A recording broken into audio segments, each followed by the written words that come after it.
Il était exactement 6h30 du matin quand le portail en fer forgé du manoir Fontaine s'ouvrit dans un silence mécanique.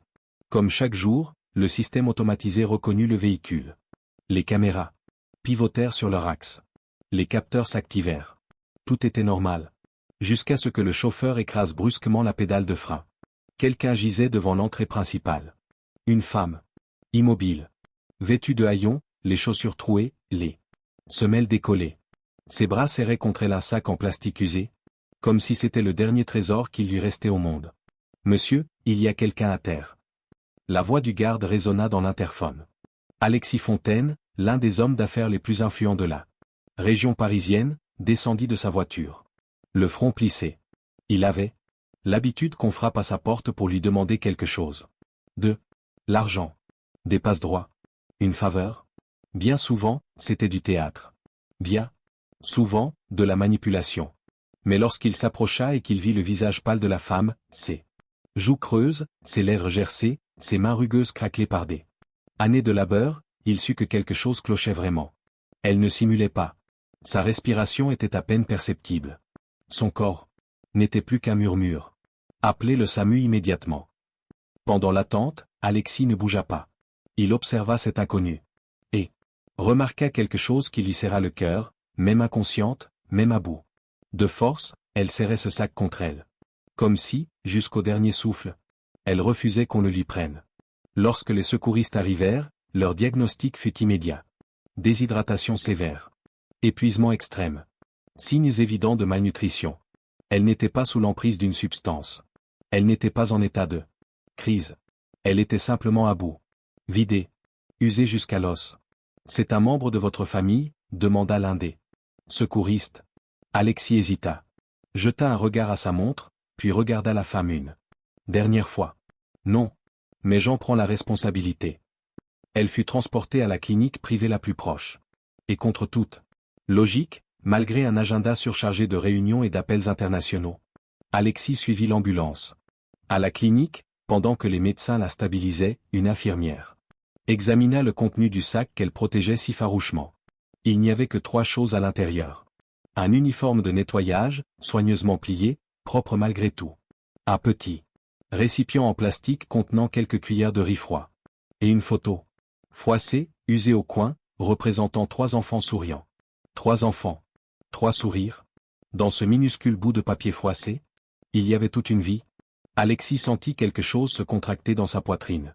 Une douleur qu'il ne savait pas nommer. Ils trouvèrent une vieille carte d'identité dans la doublure du sac.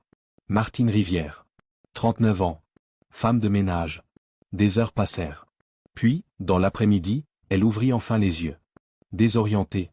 Le plafond blanc lui était étranger. Effrayée, elle tenta de se redresser. Tout va bien. La voix était ferme, mais calme. Alexis était assis sur une chaise à côté du lit. Vous avez perdu connaissance devant chez moi. Vous êtes à la clinique. Vous êtes en sécurité. Martine mit quelques secondes à comprendre.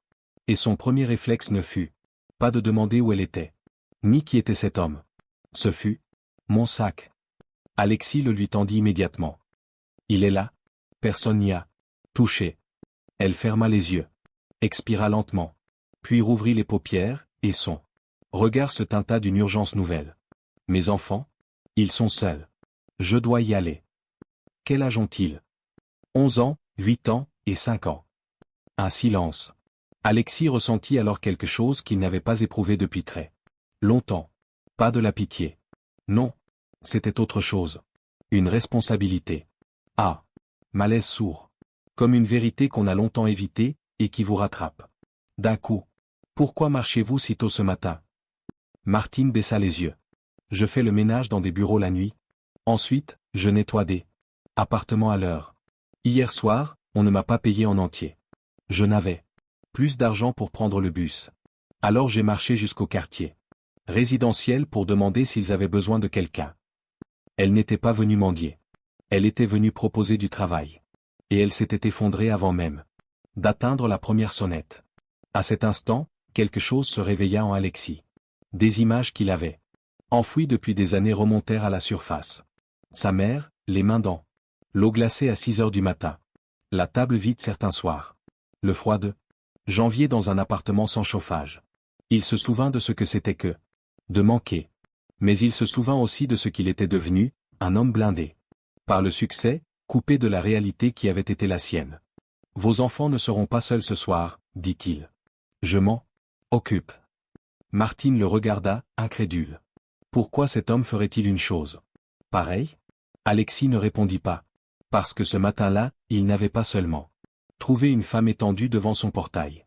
Il avait découvert une vérité qu'il s'était appliqué à ignorer pendant des années. Pendant que Martine restait sous observation médicale, Alexis était incapable de se concentrer sur quoi que ce soit. Il annula 2 rendez-vous lucratifs. Ignora des appels importants. Et pour la première fois depuis des années, il laissa le silence l'envahir. Puis il prit sa voiture. L'adresse le mena dans un quartier que ses GPS ne lui suggéraient jamais. Ah! Immeuble aux murs tachés d'humidité. La peinture écaillée. Les escaliers délabrés. Les ampoules du couloir clignotant dans un rythme épuisant. Le contraste avec son manoir était si violent qu'il en eut presque le vertige. Il frappa à la porte de l'appartement 14B. Ce fut le fils aîné qui ouvrit. Mince. Sérieux. Un visage trop mature pour son âge.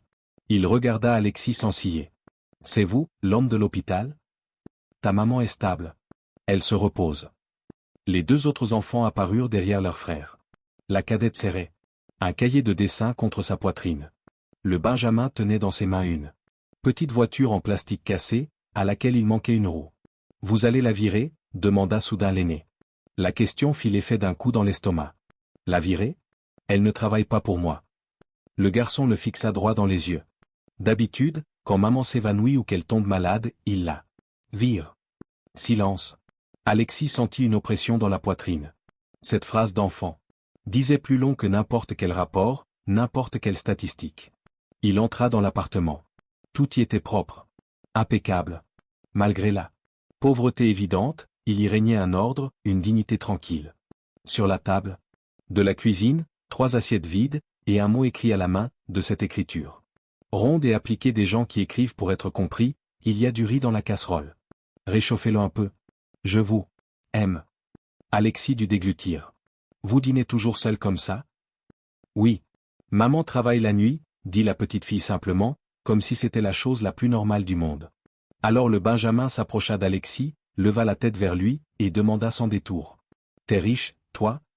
La question était si directe qu'Alexis faillit sourire. Oui. Le petit garçon réfléchit une seconde. Alors pourquoi maman était par terre? La question que personne n'osait poser. Et à laquelle Alexis n'avait aucune réponse. L'aîné, qui s'appelait Thomas, alla chercher quelque chose sous le lit de sa mère. Il revint avec une boîte en carton, les bords renforcés par du scotch. Maman ne veut pas qu'on y touche. Mais je regarde dedans quand elle dort. Il posa la boîte sur la table et l'ouvrit. À l'intérieur, des factures impayées, des avis de relance, des enveloppes rouges, d'anciennes dettes médicales. Tout était soigneusement rangé par date, comme si Martine refusait de perdre le contrôle même de sa propre détresse. Elle dit que tout va s'arranger. Mais moi, je sais que non. Alexis examina les documents. La dette principale n'était pas astronomique pour quelqu'un comme lui. Mais pour Martine, avec 3 enfants, 2 emplois et aucun filet de sécurité, c'était une montagne infranchissable. Puis ce fut la cadette, Lucie, qui prit la parole. Sa voix était douce, mais ses mots avaient le poids d'une conviction absolue. Maman est venue chez vous parce que Madame Carmen lui avait dit qu'un homme habitait là-bas. Un homme parti de rien, qui aide les gens maintenant. En secret. Alexis sentit l'air se raréfier dans la pièce. Qui est Madame Carmen? Elle fait le ménage dans un immeuble de bureaux. Elle dit que cet homme donne de l'argent, mais qu'il préfère que ça reste discret. C'était vrai. Alexis finançait discrètement plusieurs programmes d'aide sociale depuis des années. Jamais directement. Toujours à distance. Toujours derrière des intermédiaires, bien à l'abri dans son manoir, loin de la réalité de ceux qui l'aidaient. Maman avait dit qu'elle n'allait pas supplier, ajouta Lucie. Elle allait juste proposer du travail. Elle disait que vous comprendriez. Vous comprendriez? Ces 2 mots tournaient dans la tête d'Alexis comme une accusation muette. Parce qu'il comprenait. Trop bien même. Et parce que, il y a des années, il avait délibérément choisi de ne plus comprendre. Ce fut alors que Thomas sortit quelque chose de sa poche. Pas de la boîte. De sa propre poche. Comme s'il l'avait gardée sur lui, comme un talisman. C'était une vieille médaille rouillée, attachée à un bout de cordon effiloché. C'était à papa. Alexis leva les yeux. Il posa la question doucement, presque à voix basse. Où est ton père? Silence. Puis Thomas répondit, avec cette voix plate des enfants qui ont appris à ne plus pleurer. Il est mort sur un chantier. Un accident. Ils n'ont jamais versé les indemnités. Un frisson parcourut Alexis de la nuque au talon. Pour quelle entreprise travaillait-il? Thomas prononça le nom. Et Alexis se figea. C'était une ancienne filiale du groupe Fontaine. Une société qu'il avait revendue des années auparavant, en pleine expansion de son empire, sans poser de questions, sans regarder dans les dossiers, sans jamais penser au visage derrière les chiffres. Il n'avait pas enquêté. Il avait simplement vendu. Et aujourd'hui, devant lui, dans ce petit appartement délabré, l'histoire qu'il avait effacée d'un trait de stylo se tenait debout, sous les traits de 3 enfants. Tu es sûr du nom? Thomas hocha la tête. Puis il alla chercher une dernière chose dans la boîte, un article de journal jauni, découpé soigneusement, conservé depuis des années. Le titre était simple, brutal, comme tous les titres qui enterrent les gens ordinaires, un ouvrier décède des suites d'une chute sur un chantier de la région. Le nom correspondait. Alexis resta immobile un long moment. Le bruit du monde s'était évanoui. Il n'entendait plus que le battement sourd de sa propre conscience. Ce soir-là, il ne rentra pas chez lui.